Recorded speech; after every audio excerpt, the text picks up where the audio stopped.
다 함께 성경 암송하심으로 새벽 기도회 시작하겠습니다.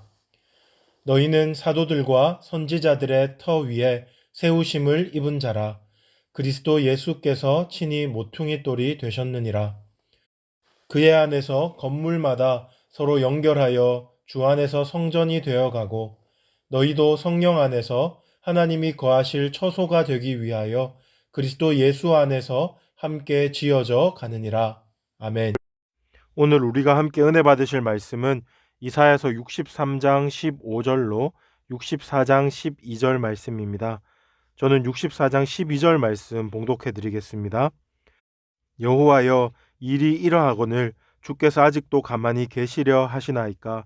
주께서 아직도 잠잠하시고 우리에게 심한 괴로움을 받게 하시려나이까? 아멘.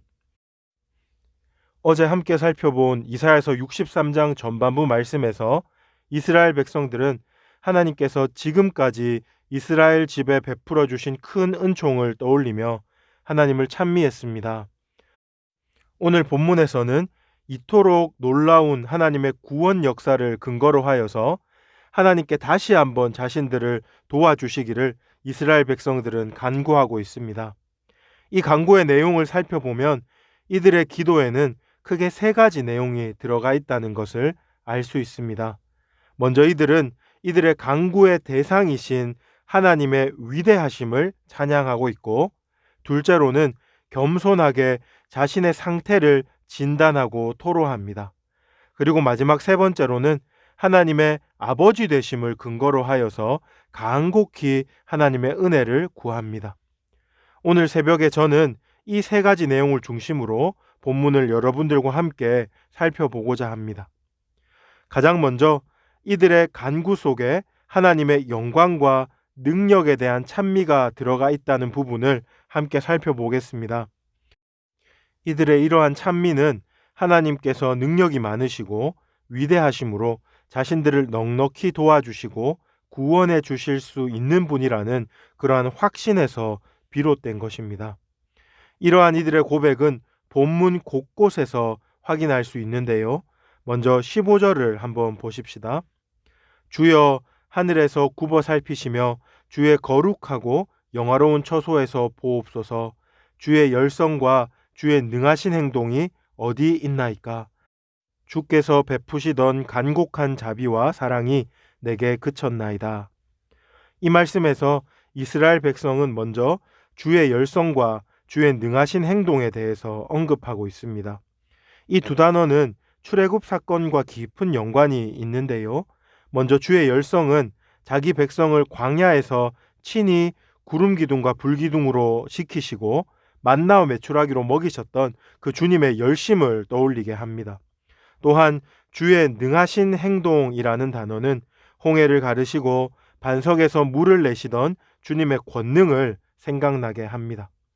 지금 이스라엘 백성은 자기 조상들을 이토록 아끼며 보호하셨던 그 주님의 그 간곡한 자비와 사랑이 다시 한번 자신들에게도 재현되기를 사모하고 있는 것입니다.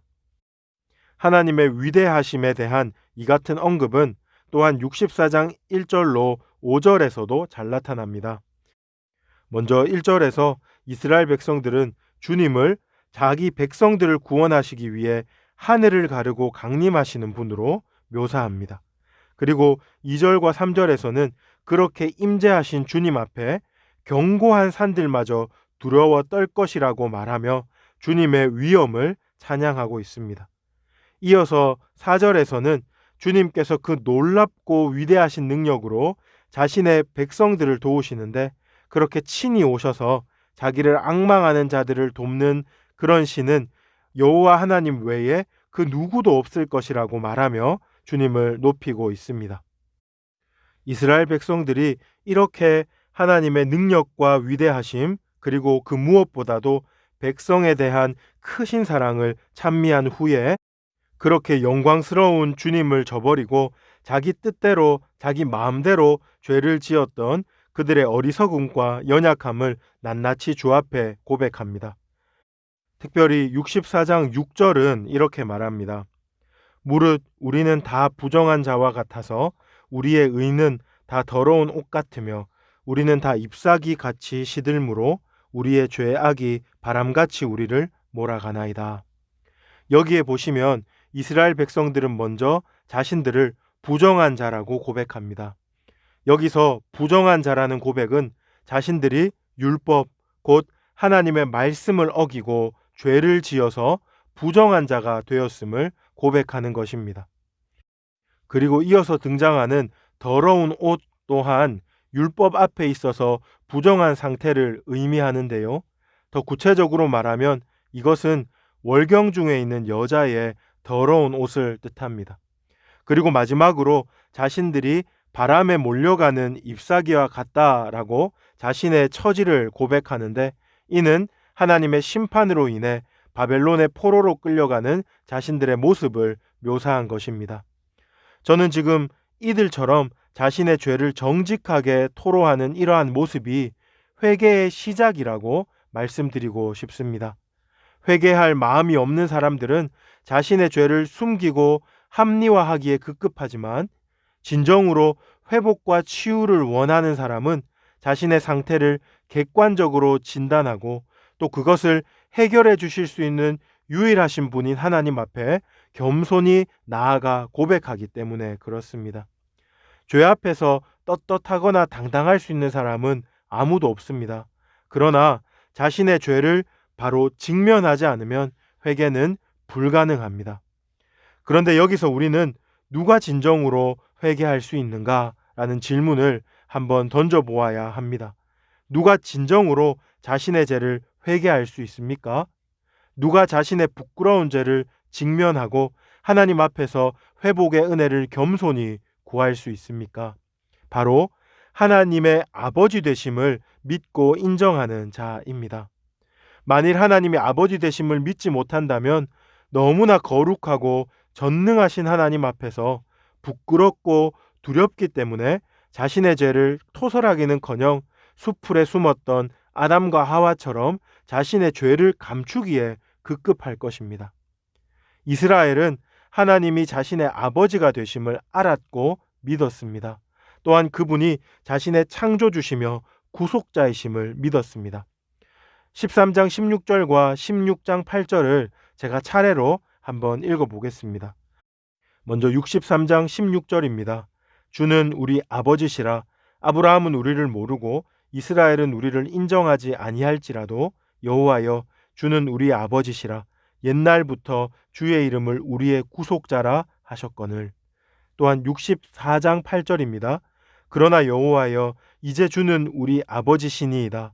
우리는 진흙이요 주는 토기장이시니 우리는 다 주의 손으로 지은 것이니이다. 이러한 믿음이 이스라엘 백성들에게 있었기 때문에 그들은 아들이 자신의 아버지에게 도움을 구하듯이 어찌 보면 좀 뻔뻔하다 싶을 정도로 당당하게 하나님의 은혜를 간구할 수 있었습니다. 주 안에서 사랑하는 여러분, 우리에게도 이런 기도가 반드시 필요합니다. 하나님께서는 예수 그리스도 안에서 자신을 우리의 아버지로 주셨습니다. 그러므로 우리는 나의 연약함과 완악함, 무지함과 어리석음을 하나님 앞에 있는 그대로 다 꺼내놓고 철퍼덕 주저앉아서 하나님 아버지, 제 힘으로는 도저히 안 되겠습니다. 완전히 망가져서 더 이상 회복이 불가능합니다. 아버지께서 도와주셔야 합니다. 아버지께서 은혜 주셔야 합니다. 라고 간절히 기도할 수 있습니다. 이제 말씀을 마무리하겠습니다. 우리는 오늘 본문을 통해서 신실하신 하나님께서 과거 이스라엘에게 뿐만 아니라 현재 우리에게도 아버지시요 구원자가 되신다는 사실을 알게 되었습니다. 그러므로 우리는 이 하나님의 은혜에 근거하여 날마다 하나님의 도움을 구할 수 있습니다. 그 능력과 힘으로 우리를 도우셔서 우리가 더욱 하나님 백성다운 삶을 살아갈 수 있도록 신실하고 진실하고 거룩한 하나님의 자녀의 삶을 살아갈 수 있도록 도와주시기를 간구합시다. 이러한 하나님의 은혜가 우리 모든 백성들과 함께하기를 주님의 이름으로 축복합니다. 이제 우리 들었던 말씀 기억하면서 세 가지 기도 제목으로 함께 기도합시다. 먼저 하나님의 크심과 나의 작음을 알되 하나님의 아버지 되심에 근거하여 돕는 은혜를 구하며 하나님 백성답게 살아가게 하여 주옵소서. 두 번째로는 우리나라를 긍휼히 여기사 모든 영역에 하나님의 공의와 사랑이 흘러가게 하시고 이 땅을 고쳐주십시오. 또한 위정자들에게 하나님을 두려워하는 마음을 주셔서 정직한 사회가 되게 하여 주옵소서. 마지막 세 번째로는 코로나 바이러스를 잠잠케 하여 주옵소서. 4차 대유행으로 고통당하는 모든 이들의 건강과 안전을 지켜주시고 코로나가 속히 종식될 수 있도록 도와주옵소서. 나눈 기도 제목과 여러분 가지고 계신 간절한 기도 제목 가지고 우리 주여 부르짖고 계속 기도하겠습니다. 주여